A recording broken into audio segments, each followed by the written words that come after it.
ಪ್ರತಿ ಕ್ಷಣದ ಸುದ್ದಿಗಾಗಿ ಟಿವಿ9 ಕನ್ನಡ ಚಾನೆಲ್ಗೆ ಸಬ್ಸ್ಕ್ರೈಬ್ ಆಗಿ ಬೆಲ್ ಐಕಾನ್ ಒತ್ತಿ. ಸೊ ಈಗ ಬಹಳಷ್ಟು ಕನ್ಫ್ಯೂಷನ್ಸ್ ಇರುವಂತದ್ದು ಅಂದ್ರೆ ನಾಳೆಯಿಂದ ಮಧ್ಯ ಎಲ್ಲೆಲ್ಲಿ ಸಿಗುತ್ತೆ ಏನು ಎತ್ತ ಅನ್ನುವಂಥದ್ದು ಒಂದು ವಿಚಾರ ಅಂತ ಆದ್ರೆ ಅದರ ಜೊತೆಗೆ ಸರ್ಕಾರ ಒಂದು ನಿರ್ಧಾರವನ್ನ ತೆಗೆದುಕೊಂಡಿದೆ. ಅದೇನು ಅಂತ ಅಂದ್ರೆ ಹೊಸದಾಗಿ ಈಗ ಝೋನ್ಗಳನ್ನ ಘೋಷಣೆ ಮಾಡಲಾಗಿದೆ. ಅಂದ್ರೆ ಝೋನ್ಗಳ ಪರಿಷ್ಕರಣೆ ಮಾಡಲಾಗಿದೆ. ಹೊಸದಾಗಿ ಘೋಷಣೆ ಅಲ್ಲ, ಪರಿಷ್ಕರಣೆ ಮಾಡಿರೋದು. ಕೆಂಪು ಕಿತ್ತಳೆ ಹಸಿರು ವಲಯಗಳ ವಿಂಗಡಿಸಿ ಈಗ ಒಂದು ಹೊಸದಾದಂತ ಒಂದು ಆದೇಶ ಈಗ ಹೊರಡಿಸಿದೆ. ಕೇವಲ 3 ವಲಯಗಳಾಗಿ ಈಗ ಸರ್ಕಾರ ಆದೇಶ ಹೊರಡಿಸಿದೆ. ಆಮೇಲೆ ರೆಡ್ ಝೋನ್ ನಲ್ಲಿ 3 ಜಿಲ್ಲೆಗಳನ್ನ ಸೇರ್ಪಡೆ ಮಾಡಲಾಗಿದೆ ಅನ್ನೋದು ಗೊತ್ತಾಗ್ತಾ ಇದೆ.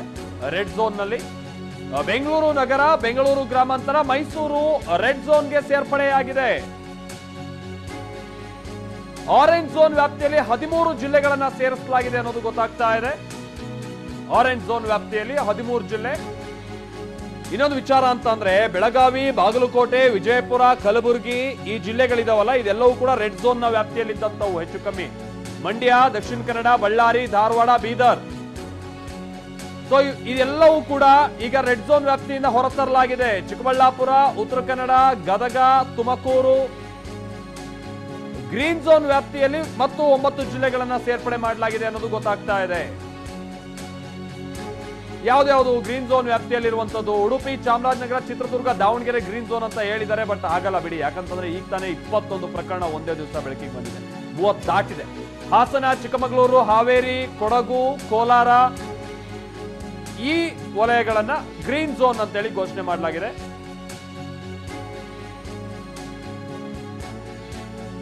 ಸೊ ಅಲ್ಲಿಗೆ ರೆಡ್ ಝೋನ್, ಆರೆಂಜ್ ಝೋನ್, ಅನಂತರಲ್ಲಿ ಗ್ರೀನ್ ಝೋನ್ ಇದಕ್ಕೆ ಸಂಬಂಧಪಟ್ಟ ಹಾಗೆ ಈಗ ಪರಿಷ್ಕರಣೆ ಆಗಿದೆ.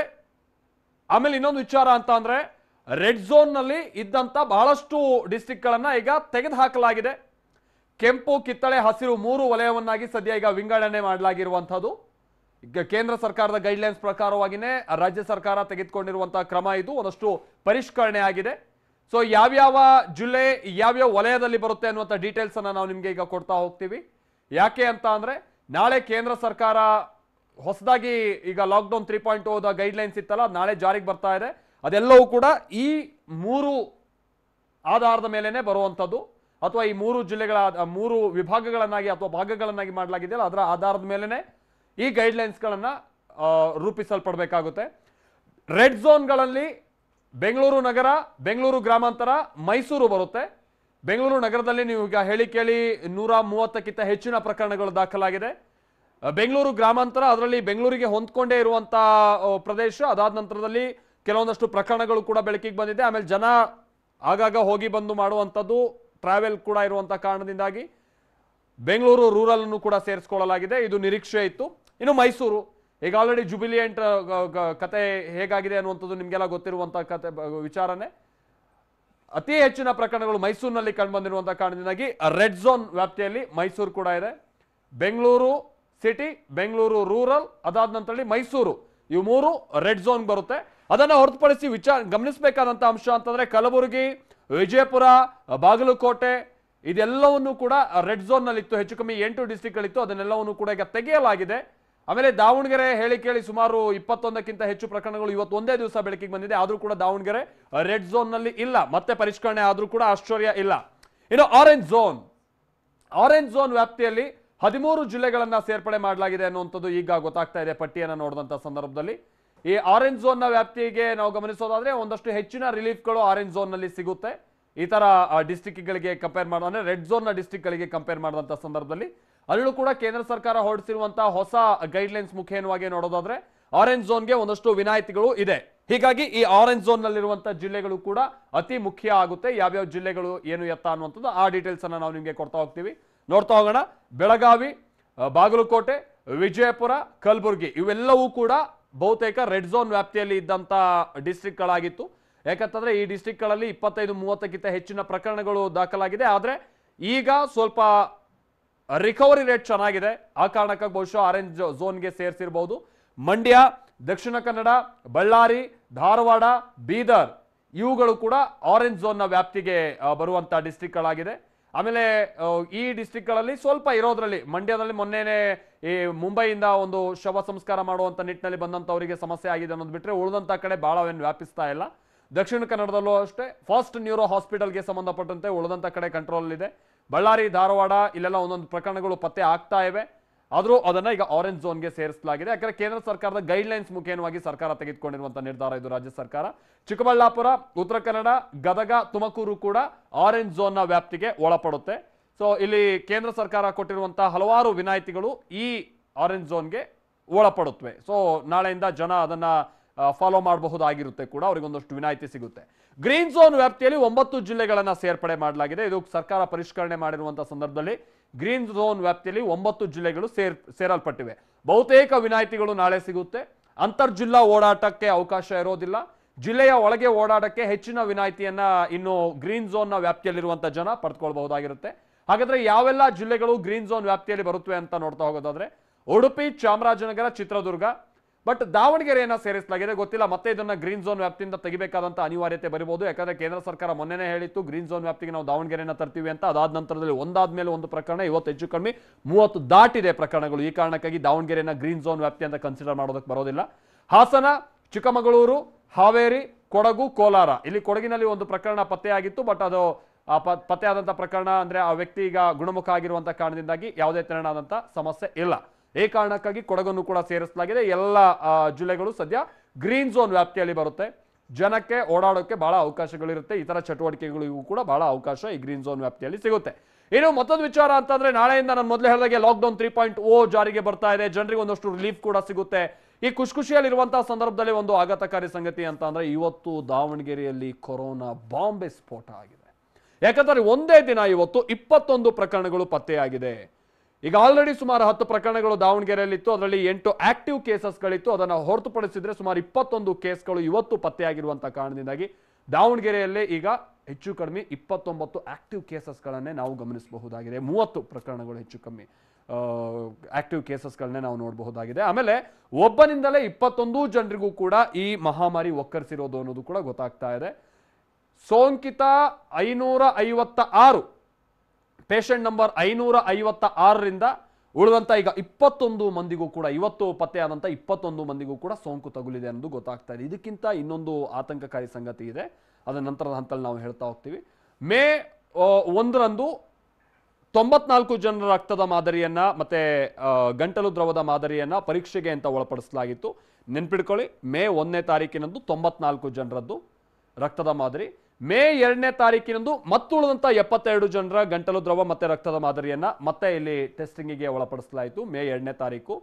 ಮೇ 3ನೇ ತಾರೀಕು ಅಂದ್ರೆ ಇವತ್ತು 164 ಜನರ ರಕ್ತದ ಮಾದರಿ ಮತ್ತೆ ಗಂಟಲು ದ್ರವವನ್ನ ಸದ್ಯ ಪರೀಕ್ಷೆಗೆ ಒಳಪಡಿಸಲಾಗಿದೆ. ಅಲ್ಲಿಗೆ ಹೆಚ್ಚು ಕಮ್ಮಿ 200ಕ್ಕಿಂತ ಹೆಚ್ಚಿನ ಮಂದಿಯನ್ನ ಈಗ ಆಲ್ರೆಡಿ ಪರೀಕ್ಷೆಗೆ ಒಳಪಡಿಸಲಾಗಿದೆ. 330 ಮಂದಿ ನಿಖರವಾಗಿ ಹೇಳಬೇಕು ಅಂದ್ರೆ 3 ದಿನಗಳಲ್ಲಿ 330 ಮಂದಿಯನ್ನ ಈಗ ಆಲ್ರೆಡಿ ಅವರ ರಕ್ತದ ಮಾದರಿ ಆಮೇಲೆ ಗಂಟಲು ದ್ರವವನ್ನ ಪರೀಕ್ಷೆಗೆ ಒಳಪಡಿಸಲಾಗಿದೆ. ಈ 330 ಜನರ ಪೈಕಿ 21 ಜನರಲ್ಲಿ ಸೋಂಕಿರೋದು ದೃಢ ಆಗಿದೆ. ಆಮೇಲೆ ಇನ್ನೂ ಒಂದು ನಮಗೆ ಸಿಕ್ಬರ್ತಾ ಇರುವಂತ ಮಾಹಿತಿ ಏನು ಅಂತಂದ್ರೆ ಮೇ 1ನೇ ತಾರೀಕು ಪರೀಕ್ಷೆಗೆ ಒಳಪಡಿಸಲಾಗಿತ್ತಲ್ವಾ.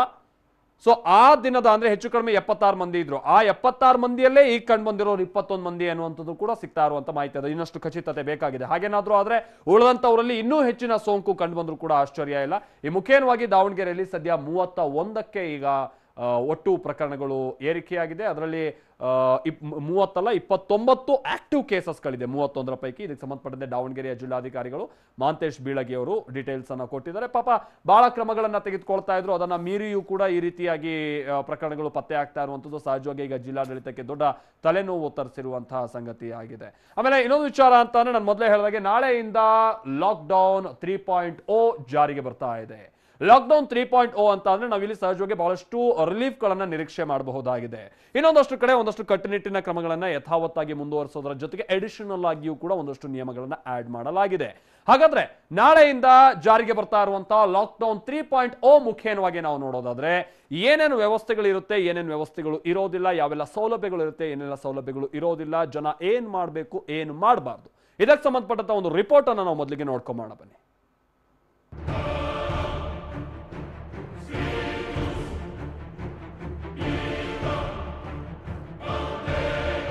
ಬರೋ ಬರೋಬ್ಬರಿ 40 ದಿನಗಳ ಗೃಹ ಬಂಧನ, 5 ವಾರಗಳ ಅಜ್ಞಾತವಾಸ ಇವತ್ತಿಗೆ ಅಂತ್ಯವಾಗ್ತಿದೆ. ಇಷ್ಟು ದಿನಗಳ ಕಾಲ ಮನೆಯೊಳಗೆ ಬಂದಿಯಾಗಿದ್ದ ಜನರಿಗೆ ನಾಳೆ ಏರಿಯಾಗಳಲ್ಲಿ ಓಡಾಡಬಹುದು. ಕೊರೋನಾ ಅಟ್ಟಹಾಸಕ್ಕೆ ವಿಧಿಸಲಾಗಿದ್ದ ಲಾಕ್ಡೌನ್ನಿಂದ ಬೇಸತ್ತು ಹೋಗಿದ್ದ ಜನರಿಗೆ ನಾಳೆಯಿಂದ ರಿಲೀಫ್ ಸಿಗಲಿದೆ.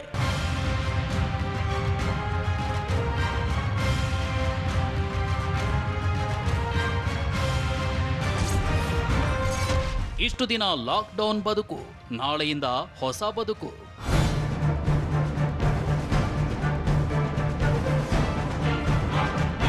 ಎಸ್, ಇಷ್ಟು ದಿನ ಲಾಕ್ಡೌನ್ ಜಾರಿಯಾಗಿ ಮನೆಯಲ್ಲೇ ಲಾಕ್ ಆದವರಿಗೆ ನಾಳೆಯಿಂದ ಹೊಸ ಬದುಕು. ಇಷ್ಟು ದಿನ ಕ್ಲೋಸ್ ಆಗಿದ್ದ ಅಂಗಡಿಗಳು ನಾಳೆ ಬೆಳಗಾಗ್ತಿದ್ದಂತೆ ಓಪನ್ ಆಗ್ತವೆ. ಜನರ ಓಡಾಟ ಶುರುವಾಗುತ್ತೆ. ಜನರು ತಮ್ಮ ತಮ್ಮ ಕೆಲಸಗಳಿಗೆ ತೆರಳಲಿದ್ದಾರೆ. ಮಾರುಕಟ್ಟೆಗಳಲ್ಲಿ ಎಂದಿನಂತೆ ವ್ಯಾಪಾರ ವಹಿವಾಟು ಚಾಲೂ ಆಗಲಿದೆ. ನಾಳೆ ದಿನಸಿ ಅಂಗಡಿ, ತರಕಾರಿ, ಬೇಕರಿ, ಹಾರ್ಡ್ವೇರ್ ಅಂಗಡಿ, ಸಿಮೆಂಟ್ ಅಂಗಡಿಗಳು ಓಪನ್ ಆಗಲಿವೆ. ಇನ್ನು ಟೈಲ್ಸ್, ಸ್ಯಾನಿಟರಿ ಅಂಗಡಿ, ಸಲೂನ್, ಕೈಗಾರಿಕೆಗಳು, ನಿರ್ಮಾಣ ಚಟುವಟಿಕೆಗಳು ಚಾಲೂ ಆಗಲಿವೆ. ಮೆಡಿಕಲ್, ಕ್ಲಿನಿಕ್, OPD ಓಪನ್ ಆಗಲಿದ್ದು ಆನ್ಲೈನ್ ಸೇವೆಗಳು, ಮದ್ಯದಂಗಡಿ ತೆರೆಯಲಿವೆ. ಖಾಸಗಿ ಸರ್ಕಾರಿ ಕಚೇರಿಗಳು, ಬ್ಯಾಂಕ್ ಮತ್ತು ಫೈನಾನ್ಸ್ ಕಂಪನಿಗಳು ಓಪನ್ ಆಗಲಿವೆ. ಜೊತೆಗೆ ಕೃಷಿ ಚಟುವಟಿಕೆಗಳು, ಕೊರಿಯರ್ ಸೇವೆಗೂ ಅವಕಾಶವಿದೆ. ಕಂಟೈನ್ಮೆಂಟ್ ಝೋನ್ಗಳಿಗಿಲ್ಲ ಲಾಕ್ಡೌನ್ನಿಂದ ಮುಕ್ತಿ. ಆದರೆ ನಾಳೆಯಿಂದ ಮೇ 17ರವರೆಗೂ ಕಂಟೈನ್ಮೆಂಟ್ ಝೋನ್ಗಳಲ್ಲಿ ಮಾತ್ರ ಯಾವುದೇ ವಿನಾಯಿತಿ ಇಲ್ಲ. ಕಂಟೈನ್ಮೆಂಟ್ ಝೋನ್ಗಳಲ್ಲಿ ಈ ಹಿಂದಿನಂತೆಯೇ ಲಾಕ್ಡೌನ್ ನಿಯಮಗಳು ಮುಂದುವರಿಯಲಿವೆ. ನಿಯಮಗಳಲ್ಲಿ ಯಾವುದೇ ಸಡಿಲಿಕೆ ಮಾಡಲಾಗಿಲ್ಲ. ಒಟ್ನಲ್ಲಿ ಕಳೆದ 40 ದಿನಗಳ ಕಾಲ ಇದ್ದಲ್ಲೇ ಇದ್ದ ಜನರಿಗೆ ನಾಳೆ ರಿಲೀಫ್ ಸಿಗಲಿದೆ. ಕೊರೋನಾ ಹೆಮ್ಮಾರಿ ಹೋಗಲಾಡಿಸಲು ವಿಧಿಸಲಾಗಿದ್ದ ಲಾಕ್ಡೌನ್ ನಿಯಮದಲ್ಲಿ ಸಡಿಲಿಕೆ ಮಾಡಿದ ಹಿನ್ನೆಲೆ ನಾಳೆ ರಾಜ್ಯದ ಬಹುತೇಕ ಪ್ರದೇಶಗಳು ಫ್ರೀ ಆಗಲಿವೆ. ಜನರ ಓಡಾಟ, ವ್ಯಾಪಾರ ವಹಿವಾಟು ಎಂದಿನಂತೆ ಶುರುವಾಗಲಿದೆ.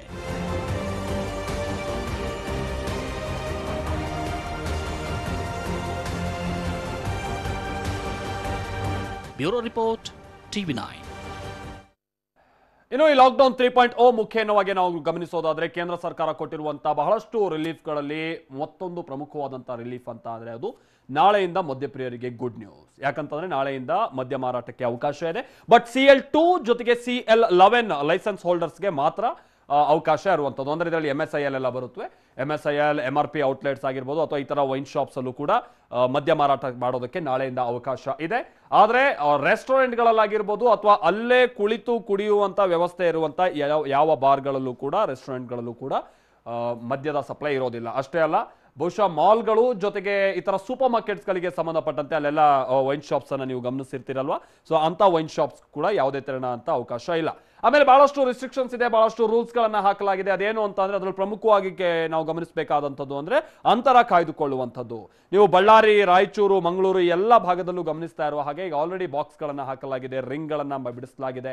ಅಂದ್ರೆ ಅಂತ ಬಾಕ್ಸ್ ಅಥವಾ ರಿಂಗ್ ಗಳ ಒಳಗೇನೆ ನಿಂತು ಜನ ಮದ್ಯ ಖರೀದಿ ಮಾಡುವಂತ ನಿಟ್ಟಿನಲ್ಲಿ ಸರತಿ ಸಾಲಲ್ಲಿ ಬರಬೇಕು. ಒಬ್ರಿಗೊಬ್ರು ಬಹಳ ಹತ್ತಿರದಲ್ಲಿ ಇರುವಂತಹ ರೀತಿಯಾಗಿ ಇರಬಾರ್ದು ಅನ್ನುವಂಥದ್ದು ಇದರಲ್ಲಿರುವಂತಹ ಪ್ರಮುಖ ರೂಲ್ಸ್. ಸೊ ಇದು ಮಾತ್ರ ಅಲ್ಲ, ಇದನ್ನ ಹೊರತುಪಡಿಸಿಯೂ ಕೂಡ ಬಹಳಷ್ಟು ರೂಲ್ಸ್ ಅಂಡ್ ರೆಗ್ಯುಲೇಷನ್ಸ್ ಗಳಿದೆ. ನಾಳೆಯಿಂದ ನೀವೇನಾದ್ರೂ ಮದ್ಯ ಖರೀದಿ ಮಾಡಬೇಕು ಅಂತ ಹೇಳಿ ನೀವೇನಾದ್ರೂ ವೈನ್ ಶಾಪ್ಸ್ಗೆ ಹೋದ್ರೆ ಏನೇನೆಲ್ಲ ರೂಲ್ಗಳನ್ನ ನೀವು ಫಾಲೋ ಮಾಡಬೇಕಾಗುತ್ತೆ. ಒಂದು, ರೆಡ್ ಝೋನ್ ಆಗಿದ್ರು ಕೂಡ ಬೆಂಗಳೂರಿನಲ್ಲಿ ನಾಳೆ ಮದ್ಯ ಸಿಗುತ್ತೆ. ಬೆಂಗಳೂರಿನಲ್ಲಿ ರೆಡ್ ಝೋನ್ ಇರುವಂತ ಕಾರಣದಿಂದಾಗಿ ಅಥವಾ ರೆಡ್ ಝೋನ್ ವ್ಯಾಪ್ತಿಗೆ ಬೆಂಗಳೂರು ಒಳಪಡುವಂತ ಕಾರಣಕ್ಕಾಗಿ ನಾಳೆ ಮದ್ಯ ಮಾರಾಟ ಬೆಂಗಳೂರಿನಲ್ಲಿ ಇಲ್ಲ ಅನ್ನುವಂಥ ಮಾತಿತ್ತು. ಹಾಗೇನೆ ಕಂಟೈನ್ಮೆಂಟ್ ಝೋನ್ಗಳನ್ನ ಹೊರತುಪಡಿಸಿ ಉಳಿದಂತ ಕಡೆ ಮದ್ಯವನ್ನ ಮಾರಾಟ ಮಾಡಬಹುದು ಅನ್ನುವಂಥ ನಿಟ್ಟಿನಲ್ಲಿ ಈಗ ಅಬಕಾರಿ ಇಲಾಖೆ ಸರ್ಕಾರದ ಜೊತೆಗೆ ಮಾತನಾಡಿ ಒಂದು ನಿರ್ಧಾರಕ್ಕೆ ಬಂದಿದೆ. ಬೆಂಗಳೂರು ಜಿಲ್ಲಾಡಳಿತನೂ ಕೂಡ ಇದಕ್ಕೆ ಸಂಬಂಧಪಟ್ಟಂತೆ ಸ್ಪಷ್ಟಪಡಿಸಿದೆ. ಬೆಂಗಳೂರಿನಲ್ಲಿ ಒಟ್ಟು 26 ಕಂಟೈನ್ಮೆಂಟ್ ಝೋನ್ಗಳಿದೆ. ಆ 26 ಕಂಟೈನ್ಮೆಂಟ್ ಝೋನ್ಗಳನ್ನ ಹೊರತುಪಡಿಸಿ ಉಳಿದಂತ ಕಡೆ ಮದ್ಯ ಖರೀದಿ ಮಾಡೋದಕ್ಕೆ ಯಾವುದೇ ತೆರಣ ಅಂತ ಸಮಸ್ಯೆ ಇಲ್ಲ.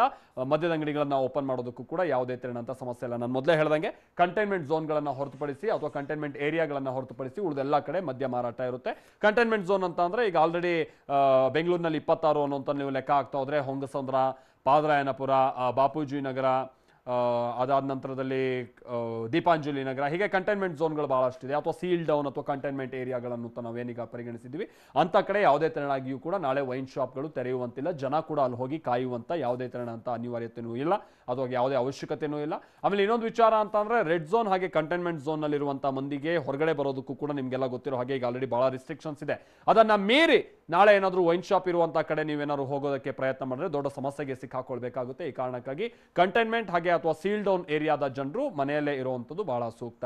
ಆಮೇಲೆ ಇನ್ನೊಂದು ವಿಚಾರಗಳಂದ್ರೆ ಯಾವೆಲ್ಲ ಏರಿಯಾಗಳಲ್ಲಿ ಹಾಗಾದ್ರೆ ನಾಳೆ ಮದ್ಯ ಮಾರಾಟ ಇರೋದಿಲ್ಲ ಅಥವಾ ಮದ್ಯ ಸಿಗೋದಿಲ್ಲ ಅನ್ನುವಂಥದ್ದನ್ನ ನಾವು ನಿಮಗೆ ತೋರಿಸ್ತಾ ಹೋಗ್ತೀವಿ. ಬಹುಶಃ ಈ ಏರಿಯಾದ ಜನ ನೋಟ್ ಮಾಡ್ಕೊಂಡ್ಬಿಡಿ, ನಿಮ್ಮ ಏರಿಯಾದಲ್ಲಿ ಯಾವುದೇ ತೆರನಾದಂಥ ವೈನ್ ಶಾಪ್ಸ್ಗಳು ಕೂಡ ನಾಳೆ ತೆರೆಯೋದಿಲ್ಲ. ಹೊಂಗಸಂದ್ರ, ಹೊರಮಾವು, ಅದಾದ ನಂತರದಲ್ಲಿ ಮಹದೇವಪುರ ಈ ಏರಿಯಾಗಳಲ್ಲಿ ನಾಳೆ ಯಾವುದೇ ತೆರನಾದಂಥ ಮದ್ಯ ಮಾರಾಟ ಇರೋದಿಲ್ಲ.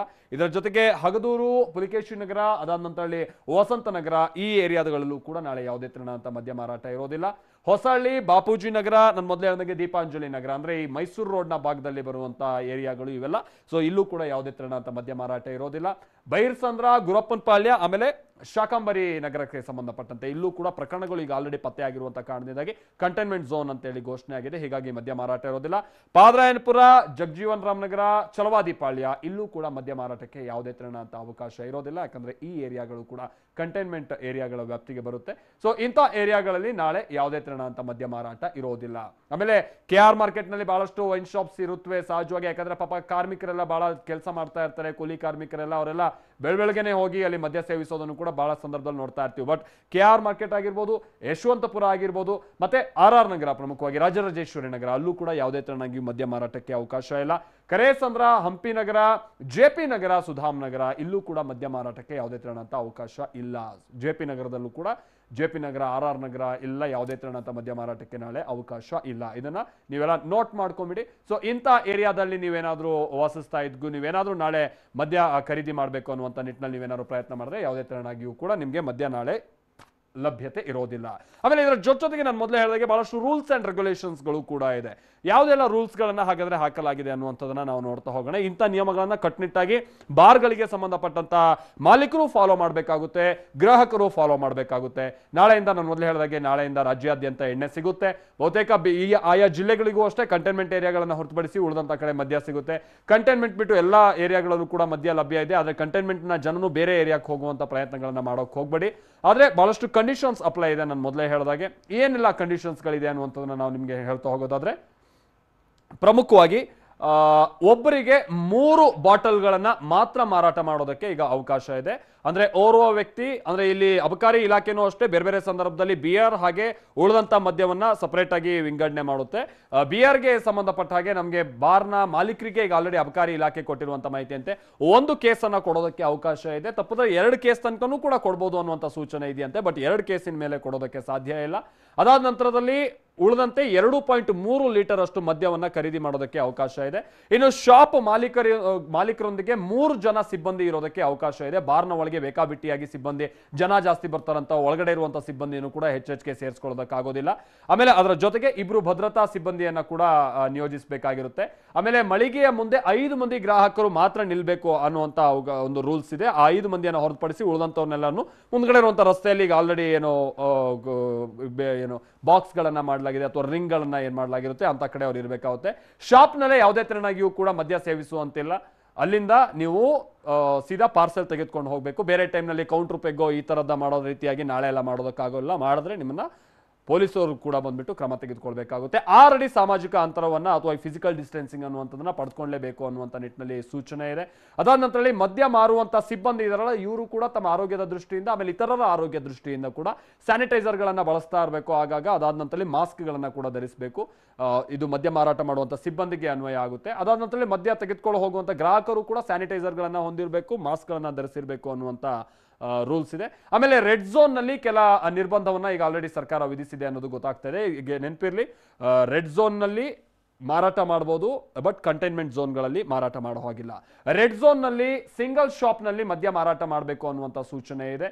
ಅದನ್ನ ಹೊರತುಪಡಿಸಿದ್ರೆ ಅಂದ್ರೆ ಒಂದೊಂದು ಏರಿಯಾಗೆ ಒಂದೊಂದು ಶಾಪ್ ಅನ್ನುವಂಥ ರೀತಿಯಲ್ಲಿ ಅಥವಾ ಒಂದು ಶಾಪ್ ಅನ್ನುವಂಥ ರೀತಿಯಲ್ಲಿ ಬಹಳ ಕಡೆ ಎಲ್ಲ ಮಾರಾಟ ಮಾಡೋಕೆ ಅವಕಾಶ ಇಲ್ಲ. ಆಮೇಲೆ ಈ ಮಾಲ್ಗಳು, ಆಮೇಲೆ ಬೇರೆ ಬೇರೆ ಕಡೆ ಸೂಪರ್ ಮಾರ್ಕೆಟ್ಗಳು ಇಲ್ಲೆಲ್ಲೂ ಕೂಡ ಮದ್ಯ ಮಾರಾಟ ಮಾಡಬಾರ್ದು ಅನ್ನುವಂಥ ಸೂಚನೆಯನ್ನ ಬಹಳ ಸ್ಟ್ರಿಕ್ಟ್ ಆಗಿ ಕೊಡಲಾಗಿದೆ.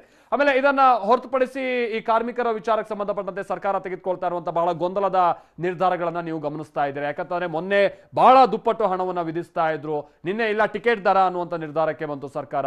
ಇವತ್ತು ಉಚಿತವಾಗಿ ಪ್ರಯಾಣಿಕರು ಹೋಗ್ಬೋದು, ಕಾರ್ಮಿಕರು ಹೋಗ್ಬೋದು ಅನ್ನುವಂಥ ನಿರ್ಧಾರವನ್ನ ಸರ್ಕಾರ ತೆಗೆದುಕೊಂಡಿದೆ. ಹೀಗೆ ಸರ್ಕಾರ ಬಹಳ ಗೊಂದಲದ ನಿರ್ಧಾರವನ್ನ ಒಂದ್ ಕಡೆ ತೆಗೆದುಕೊಳ್ತಾ ಇದೆ, ಮತ್ತೊಂದ್ ಕಡೆ ಕಾಂಗ್ರೆಸ್ ಇದರ ವಿರುದ್ಧವಾಗಿ ಇವತ್ತು ಪ್ರತಿಭಟಿಸಿತು. ಅಷ್ಟೇ ಅಲ್ಲ, ಒಂದಷ್ಟು ದೇಣಿಗೆಯನ್ನು ಕೂಡ ಕೊಡೋ ಪ್ರಯತ್ನವನ್ನ ಕಾಂಗ್ರೆಸ್ ಮಾಡ್ತು. ಹಾಗಾದ್ರೆ ಈ ಕಾರ್ಮಿಕರ ವಿಚಾರಕ್ಕೆ ಸಂಬಂಧಪಟ್ಟಂತೆ ಹೇಗೆ ಸರ್ಕಾರದ ವಿರುದ್ಧವಾಗಿ ಕಾಂಗ್ರೆಸ್ ಇವತ್ತು ಬೀದಿಗಿಳಿತು, ಏನೇನೆಲ್ಲ ಆಗಿದೆ ತೋರಿಸ್ತೀವಿ ನೋಡಿ.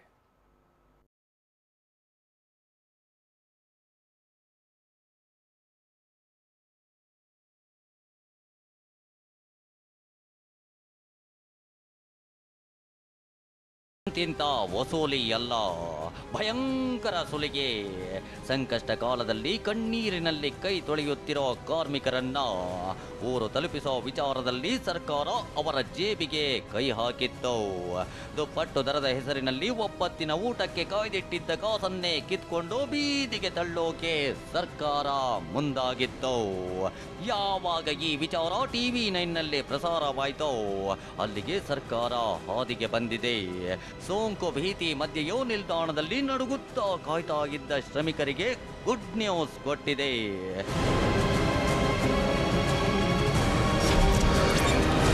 TV9 ವರದಿಯಿಂದ ರಾಜ್ಯ ಸರ್ಕಾರ ಅಲರ್ಟ್. 3 ದಿನಗಳ ಕಾಲ ಕಾರ್ಮಿಕರಿಗೆ ಫ್ರೀ ಜರ್ನಿ. ನಿಜ, ಡಬಲ್ ಫೇರ್ ಅಂದ ಕೂಡಲೇ ಶ್ರಮಿಕರಿಗೆ ಬರ ಸಿಡಿಲೆ ಬಡಿದಂತಾಗಿತ್ತು. ಕಣ್ಣೀರು ಕಪಾಳಕ್ಕೆ ಬಂದಿತ್ತು. ಈ ಆಘಾತದ ಮಧ್ಯೆಯೇ ಬಸ್ ಸ್ಟ್ಯಾಂಡ್ನಲ್ಲೇ ಠಿಕಾಣಿ ಹೂಡಿದ್ರು. ಹೆಂಡತಿ ಮಕ್ಕಳ ಜೊತೆ ವಲಸೆ ಕಾರ್ಮಿಕರು ಕಂಗಾಲಾಗಿ ಕೂತಿದ್ರು. ಇದನ್ನು TV9 ಎಳೆಯಾಗಿ ತೋರಿಸಿ ಸರ್ಕಾರದ ಕಣ್ಣು ತೆರೆಸಿತ್ತು.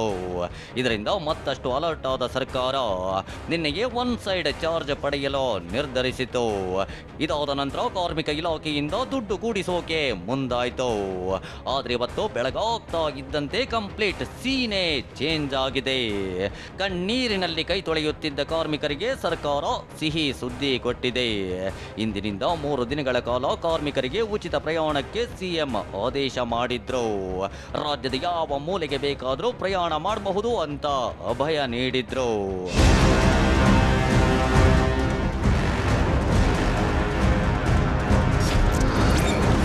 ಶ್ರಮಿಕರ ಉಚಿತ ಪ್ರಯಾಣಕ್ಕೆ 1 ಕೋಟಿ ಕೊಟ್ಟ ಕಾಂಗ್ರೆಸ್. ಕಣ್ಣೀರಿಡ್ತಿದ್ದ ಕಾರ್ಮಿಕರ ನೋವು ಆಲಿಸಿದ ಕೈ ನಿಯೋಗ.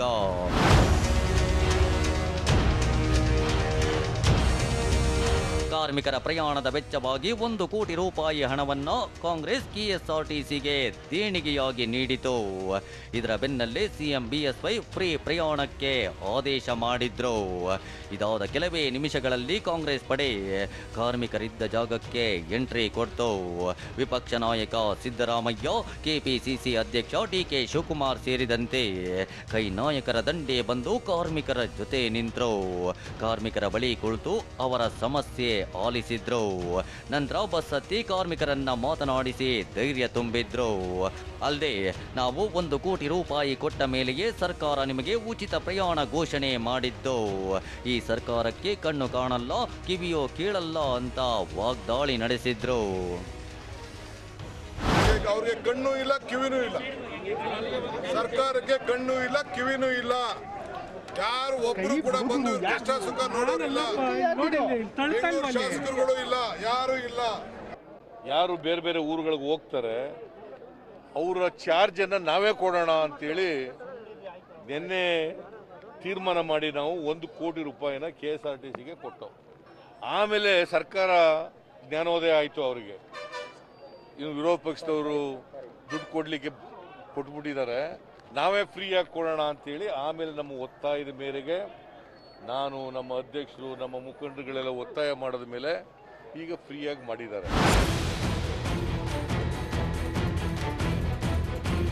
ಇದಾದ ನಂತರ ಸರ್ಕಾರಕ್ಕೆ ಮತ್ತಷ್ಟು ಬಿಸಿ ಮುಟ್ಟಿಸಲು ಕಾಂಗ್ರೆಸ್ ಹೋರಾಟ ಶುರು ಮಾಡ್ತು. DKಶಿ ಮುಖಕ್ಕೆ ಬಟ್ಟೆ ಕಟ್ಕೊಂಡು ಪ್ರತಿಭಟನೆ ಮಾಡಿದ್ರು.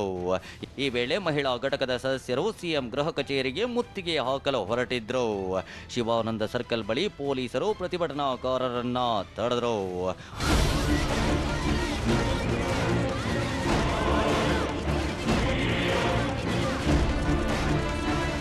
ಒಟ್ನಲ್ಲಿ ನಿನ್ನೆ TV9 ಸರ್ಕಾರವನ್ನ ಸರಿಯಾಗಿ ಬೆಂಡೆತ್ತಿದ ಬಳಿಕ ಸರ್ಕಾರ ಕಾರ್ಮಿಕರ ಕಷ್ಟಕ್ಕೆ ಸ್ಪಂದಿಸಿದೆ.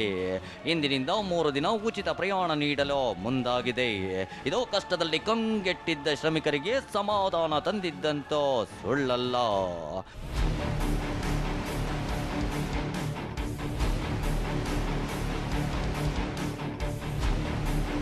Bureau report TV9. ಇದು ಇವರೆಗಿನ ಪ್ರಮುಖ ಸುದ್ದಿ. ಈಗ ಕೊರೋನಾ ಎಕ್ಸ್‌ಪ್ರೆಸ್ ಪ್ರಸಾರ ಆಗುತ್ತೆ. ನೇಷನ್@9 ಪ್ರತಿದಿನ ರಾತ್ರಿ 9 ಗಂಟೆಗೆ TV9 ನಲ್ಲಿ ಮಾತ್ರ.